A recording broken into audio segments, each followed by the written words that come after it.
Արմենուի Գյուրեղան։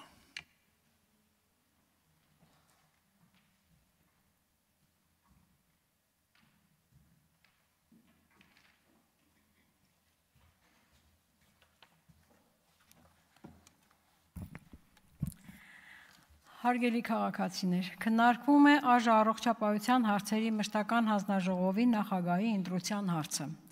Մի ոլորտ, որի զարգացումը պետք է լիներ կառավարության հիմնական առաջնահերթություններից։ Քաղաքացուն խոստացված էր անհատի եւ հանրային առողջապահության պահպանում, բարելավում, ապահովելով հասանելի, արդիական եւ բարձր որակի առողջապահական ծառայություններ։ Մի հանձնաժողով, որի նախագահի մասնագիտական կարողությունների առկայությունը խիստ ցանկալի է առողջապահության ոլորտի օրենսդրությունը կարգավորելու համար։ Ընդհանրապես, որևէ հանձնաժողովի նախագահի թեկնածուի առաջադրման եւ ընտրության գործընթացը հստակ բացահայտում է իշխող ուժի վարած կադրային քաղաքականության էությունը։ Ինչը կամ ինչերն են այն գլխավոր չափանիշները, որոնցով առաջնորդվում է իշխող ուժը որևէ կառույցի, կազմակերպության, սահմանադրական մարմնի անդամ կամ ղեկավար ընտրելիս։ Ձեզ ինչ է թվում։ Դրանց մեջ կան արդյոք համապատասխան ոլորտային բնագավառի բարձրագույն որակյալ կրթություն ունենալը կամ համապատասխան ոլորտային մասնագիտական մեծ փորձառությունը, համապատասխան բնագավառում կառավարման ղեկավարման փորձառությունը, օրենսդրական գործունեությանը նպաստող իրավական գիտելիքների առկայությունը, օրենսդրական գործունեության հարուստ ու ակտիվ փորձը, ասենք օրենսդրական նախաձեռնություններ, ոլորտային հարցերի քննարկումներում ակտիվ մասնակցություն, հանձնաժողովների նիստերում, աշխատանքային քննարկումներում։ Ահա այս այն հարցերն էին, որոնք ինձ հետաքրքիր էին խմբակցության որոշումը կայացնելու պարագայում։ Ոչ, 1000 անգամ ոչ, նման չափորոշիչները կարևոր չեն։ Գլխավոր եւ միակ չափանիշը թիմի ղեկավարության եւ ՆՓ-ի հրահանգների անխոնջ, լուռ, առանց քննարկման հլու հնազանդ կատարման պատրաստակամությունն է, որպես գլխավոր նախապայման։ Դե մի քիչ էլ այս պարագայում թիմում այլ տարբերակ չունենալը։ Առողջապահության ոլորտի պարագայում դա ակնհայտ է դրսևորվում։ Ինչու պետք է նախարարը ոլորտային մասնագիտական որակներ ունենա, չէ որ գերնպատակը ոչ թե առողջության պահպանումն ու կանխարգելումն է, այլ ամեն ինչ անելը, որ հիվանդների թիվն աճի, որ պետբյուջեի միջոցներն օգտագործվեն ոչ թե առողջությունը ապահովելու նպատակով, այլ ինչքան հնարավոր է շատ հիվանդ ունենալով ու նրանց բուժման վրա մեծ ծախսեր ներկայացնելով։ Ինչու գումարն օգտագործել հիվանդությունը կանխարգելելու, հիվանդների թիվը նվազեցնելու համար, եթե կարելի է հակառակն անել, չէ որ հիվանդների թվի մեծացման պարագայում բյուջեի միջոցներն ավելի շատ կարելի է ուղղել հիվանդների բուժման ծախսերի վրա, ինչն ինքնին անվերահսկելի եւ ավելի անչափելի է։ Բացի այդ, հիվանդանոցանը ավելի հեշտ կարելի է կառավարել։ Այս ամենը ապացուցվում է բյուջեի կատարողականի ամենամյա ներկայացմամբ, որի մասին ես միշտ այդ ներկայացումներում խոսել եմ։ Գլխավոր եւ միակ չափանիշը որևէ պաշտոնի համար ընտրվելիս այն է, որ թեկնածուն պատրաստ լինի հլու հնազանդ կատարել ՆՓ-ի, ինչպես նաեւ Տրամպի, ինչպես կասեր Տրամպը, այն տղայի պահանջները։ Ինչքանով ոչ սկզբունքային, ինչքան ջանասիրաբար ու անձնվիրաբար է լծվում թրքահապատակ քաղաքականության գովերքմանը, այնքան լավ։ Սկզբունքային ես կամ նման քաղաքական ելույթներ չես ունենում, հայտարարություններ չես ունենում, ուրեմն SMS կստանաս ու մանդատ դվայր կդնես։ ԱԺ դահլիճում կռիվներում ավելի շատ բռունցքներդ կօգտագործես, ավելի բարձր կհայհոյես ԱԺ ամբիոնից ու կարդարացնես 300,000 ադրբեջանցիների մուտքը Հայաստան որպես ժողովրդագրական հարցի լուծում, կնշանակվես հանձնաժողովի նախագահ կամ նախարար։ Սա եւ միայն սա է գլխավոր նախապայմանը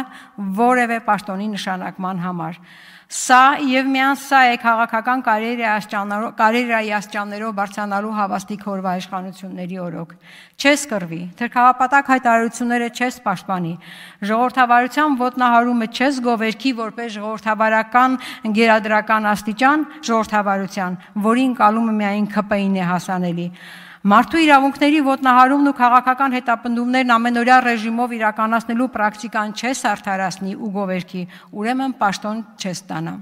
Իսկ որ ամենակարևորն է, հլու հնազանդ կողմ չես քվեարկի, չես կատարի բոլոր հրահանգները, կզրկվես ամեն ինչից, մանդատից, պաշտոնից, կարիերայի աճից։ Ահա սա է, սիրելի քաղաքացիներ, ԿՊ կադրային քաղաքականությունը։ Այժմ առողջապահության ոլորտի մի քանի հիմնախնդիրների մասին, որոնց լուծումների վերաբերյալ կխնդրեի Տիկին Հունանյան ձեր մոտեցումները ներկայացնել, ինչ եք պատրաստվում, ոչ թե նշել այդ խնդիրները, դուք արդեն նշեցիք, այլ ինչ կարելի է անել, ինչպես եք պատրաստվում այդ խնդիրների լուծման ուղղությամբ աշխատել։ Առաջինը, Հայաստանի Հանրապետության քաղաքացին արդեն վաղուց պետք է ունենար առողջապահական ապահովագրական համակարգ, սակայն 4.5 տարի անց նախապատրաստական փուլը դեռ սկսված չէ, որպես խորհրդարանական վերահսկողության իրականացնող մարմին հանձնաժողովի նախագահ, ինչ քայլեր եք պատրաստվում անել այդ ուղղությամբ, ինչ մոտեցումներ, լուծումներ եք առաջարկում։ Երկրորդ, օպտիմալացման ծրագրերը կառավարությունը կատարում է անհասկանալի ձևով, առանց ինչ-որ մաստեր պլանի, առանց միասնական մոտեցման, կատարվում է հիվանդությունների կանխարգելման ու վերահսկման մարզային կենտրոնների օպտիմալացում, միտեղ մի ձևով, միտեղ մի ուրիշ ձևով, կատարվում են գյուղական ամբուլատորիաների օպտիմալացում։ Եվ դա դեռ քիչ է, հիմա այսօր արդեն գործընկերս նշեց, որ ի դրաֆտում դրված է նախագիծ մարզային հիվանդանոցները բերել մեկ ենթակայության տակ եւ օպտիմալացնել հիվանդանոցները, ի դրաֆտում դրված է, եւ ընդ որում քվեարկողների 97%-ը դեմ է քվեարկել այդ նախագծին։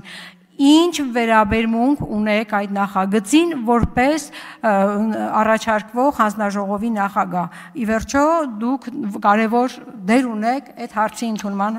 կետում։ 97% դեմ է քվեարկված։ Երրորդը, ամենաաղմկահարույց ծրագրերից մեկի մասին եմ ուզում խոսել՝ դեղապահովման։ Այո, մենք նշեցինք, դուք նշեցիք մեր բոլոր ելույթներում, որ Հայաստանում դեղապահովման խնդիրը լուրջ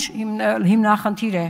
Այո, Հայաստանի նման երկրում այսօրվա դրությամբ անհրաժեշտ էր առնվազն 8000 դեղանուն,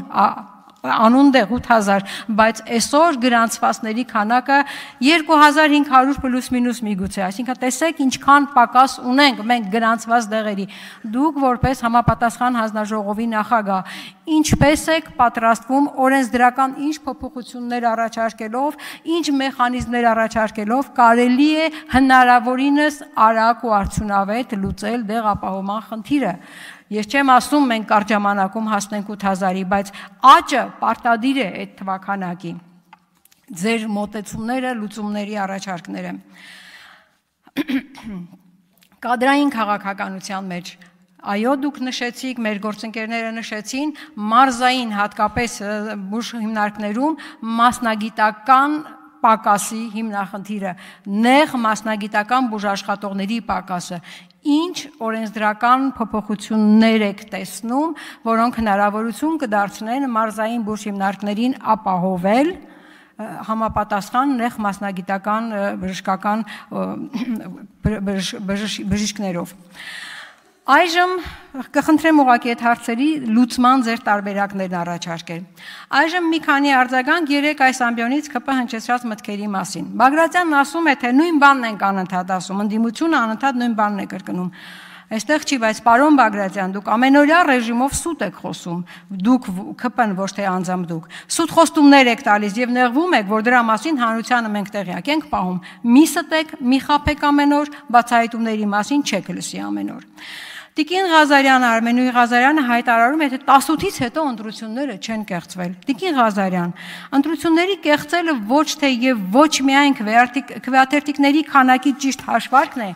այլ ամենակարևորը, թե ինչքանով են ընտրողները ընտրություններից առաջ իրենց տված խոստումների կատարում տեսնում,